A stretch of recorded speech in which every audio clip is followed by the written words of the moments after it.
Good day everyone, I'm Mary Joy Edgerton from the Bachelor of Science in Criminology, third year ECO, and now I am the first reporter. Number 1, Great Man Theory. This theory states that some people are born with the necessary attributes that set them apart from others and that these traits are responsible for their assuming positions of power and authority. A leader is a hero who accomplishes goals against all odds for his followers. The theory implies that those in power deserve to be to be there because of their special endowment. Number 2, Trait Theory of Leadership. It's based on the characteristics of many leaders, both successful and unsuccessful, and is used to predict leadership effectiveness. These traits are not responsible solely to identify whether a person will be successful leader or not, but they are essentially seen as precondition that endow people with leadership potential. Number 3. MacGregor's Theory X and Theory Y.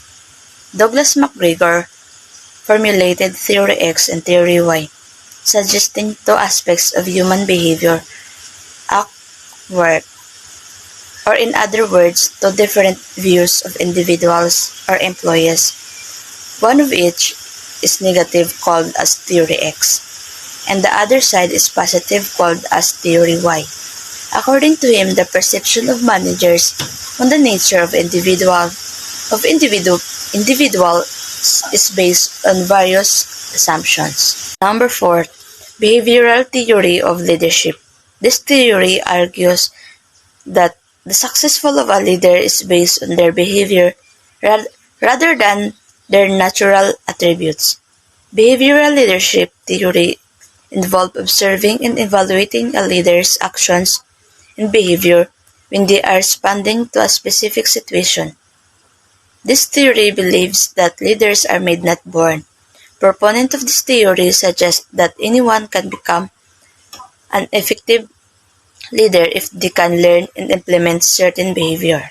Number 5, Ohio State Studies. The Ohio State study suggested that the high leadership style generally results in positive outcomes, but there are exemptions which indicate that situational factors should be integrated into the theory. Number 6, Michigan Studies.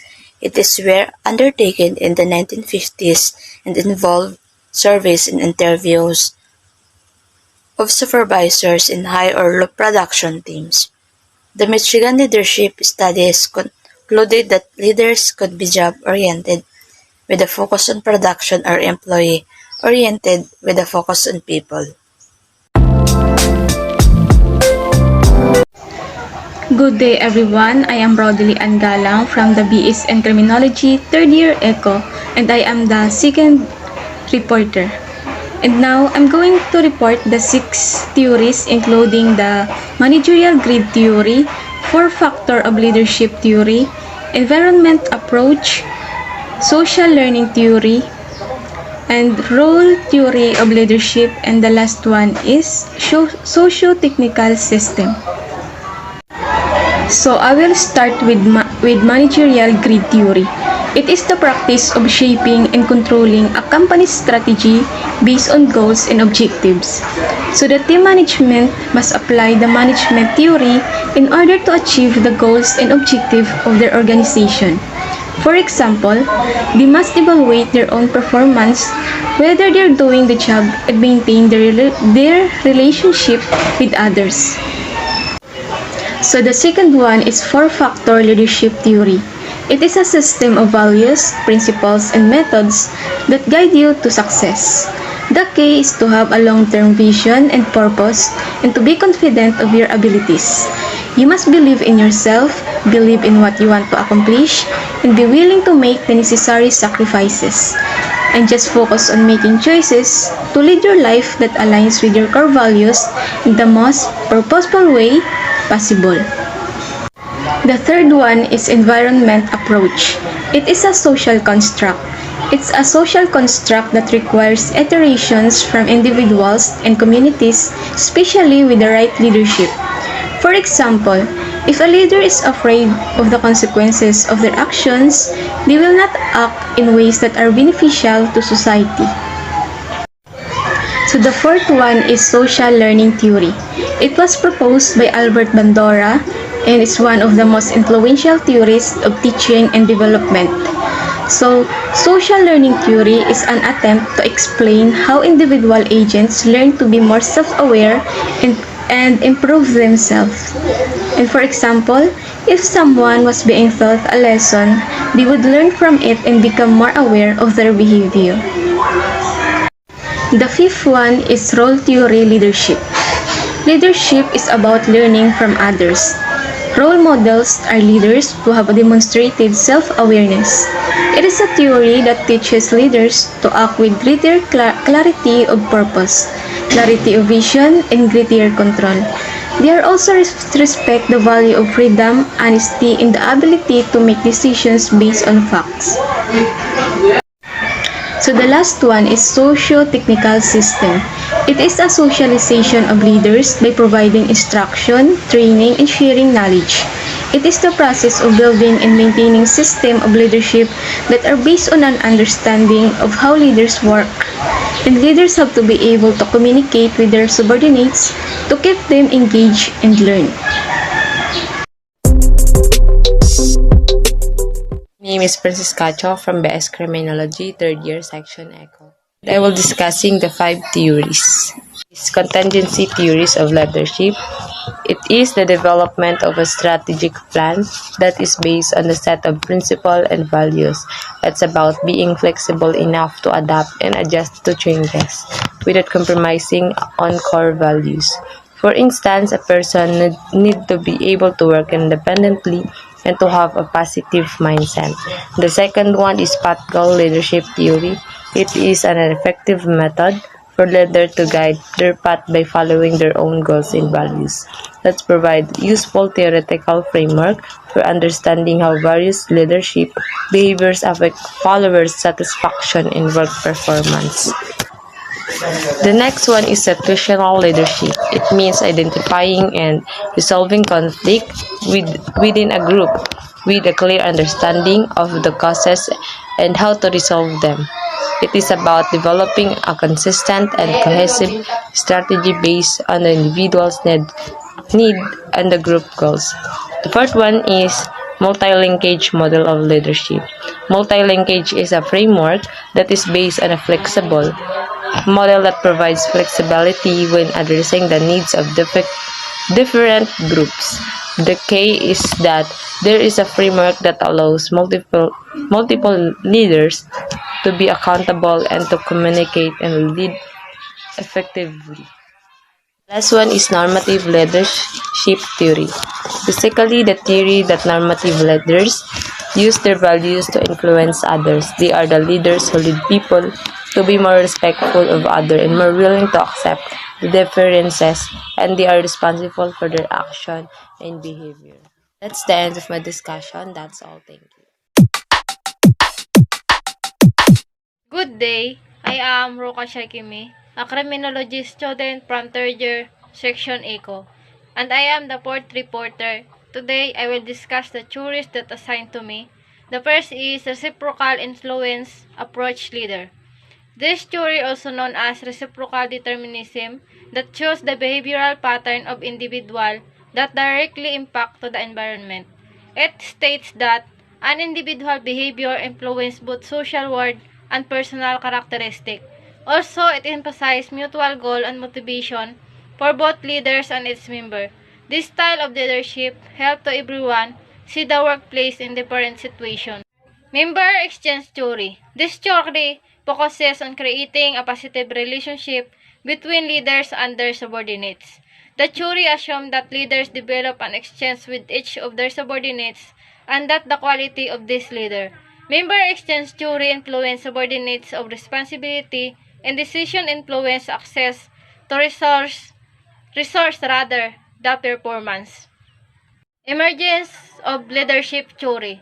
Leader is not appointed or elected to the leadership role but emerge as a leader, meaning it is a person step up as a leader over time by taking a task voluntarily. Instead of assigned leaders, emergent leaders are the one who inspire and respected and are followed by their peers. Emergent leader empower team member to make decision and the one who guide the individual, team, and also to the organization toward the fulfillment of goals and objectives. Group and exchange theories. It is the relationship that develop between leader and its member. This theory describes how leaders maintain their position in a group or in an organization. And the last is attribution theory on leadership. This theory believes that people will try to understand why people do what they do. It also concerns on how ordinary people explain the cause of behavior and event and tend to explain their success and failure. Attribution theory, it also examines what information is gathered and how it combined to form a casual judgment. Also, attribution theory on leadership assumes that individuals make inferences about leadership ability by observing, interpreting, contained environment, and behavioral ones. Leaders make attribution to try to understand about the cause of performance before deciding on the appropriate action to take. This decision, based on attribution, may influence the employee motivation both positively and negatively, and hence understanding attribution can improve managerial effectiveness.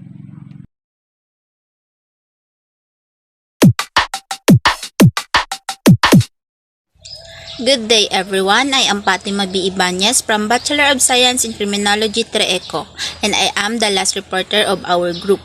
The topic that I will be discussed is about leadership substitute theory, theory C of management, self-leadership, self-fulfilling prophecy leadership theory, and management theory.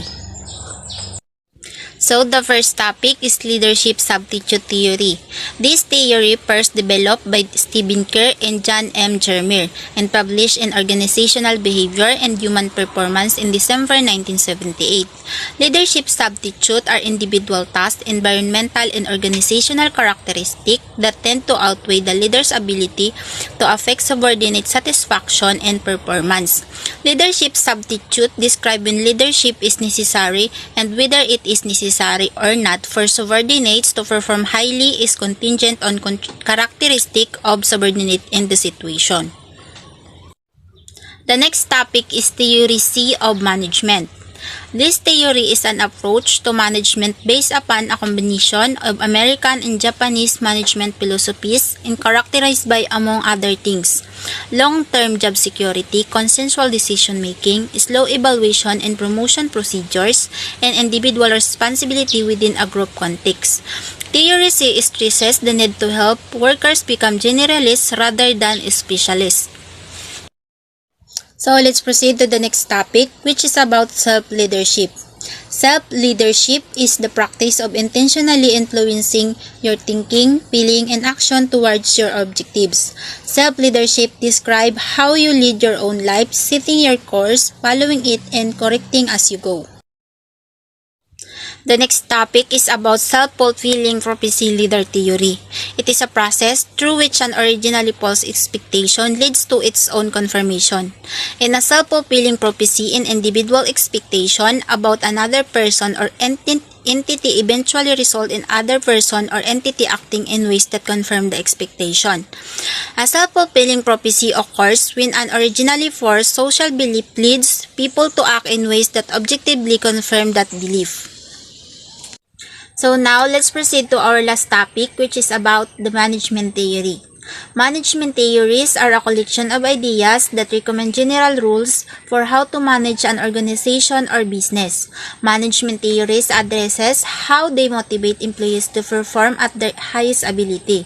There are three types of management theory, which is classical management theory, behavioral management theory, and modern management theory. I sincerely appreciate your attention today. That's all.